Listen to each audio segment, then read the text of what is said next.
Sud Radio, la France dans tous ses états, Perico Légas, Maud Koffler. Nous sommes sur Sud Radio dans la France dans tous ses états et Davidé nous appelait de Marseille parce qu'il voulait lui aussi réagir à cette possibilité de l'union des droites. Davidé, vous êtes favorable à une union des droites ?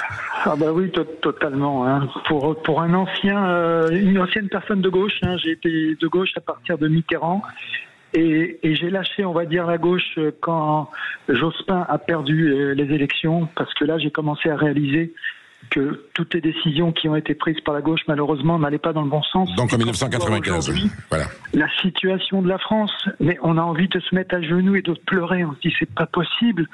Qu'est-ce qu'on a fait à notre pays, notre plus grand pays d'Europe, pour moi bien sûr, et pour beaucoup de Français.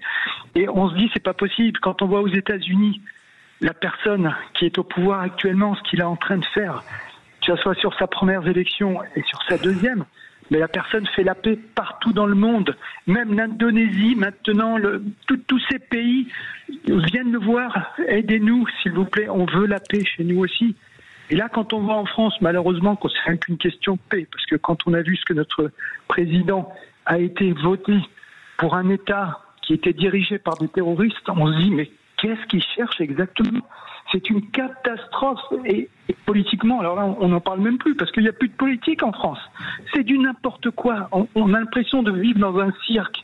On se dit mais ce gentil garçon qui a fait beaucoup de choses positives dans sa vie, on ne va pas être négatif totalement avec lui.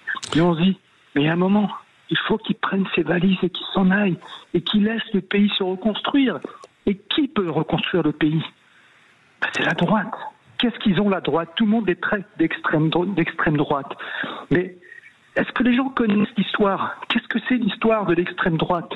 Franchement, quand vous voyez qu'aujourd'hui, tous les juifs de France veulent voter pour le Rassemblement national, les juifs, ils n'ont pas quelque chose à connaître dans l'extrémisme, dans l'antisémitisme et toutes ces folies.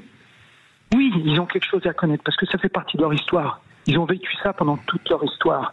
En commençant par Jésus aussi. Alors pour vous, l'union de la droite, c'est que, personnellement, est-ce que vous avez une affinité particulière avec ces différentes sensibilités de droite ? Vous vous reconnaissez plutôt dans une étiquette qu'une autre ?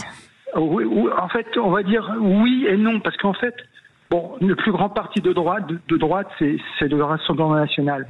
Malheureusement, toutes les bonnes choses qu'ils veulent pour la France, ok. Par contre, économiquement, moi je suis économiste, donc j'ai une vision un peu plus globale de la situation. Je me dis qu'économiquement, ils sont pas au top. Donc, mais on va dire que quand même c'est le parti numéro 1.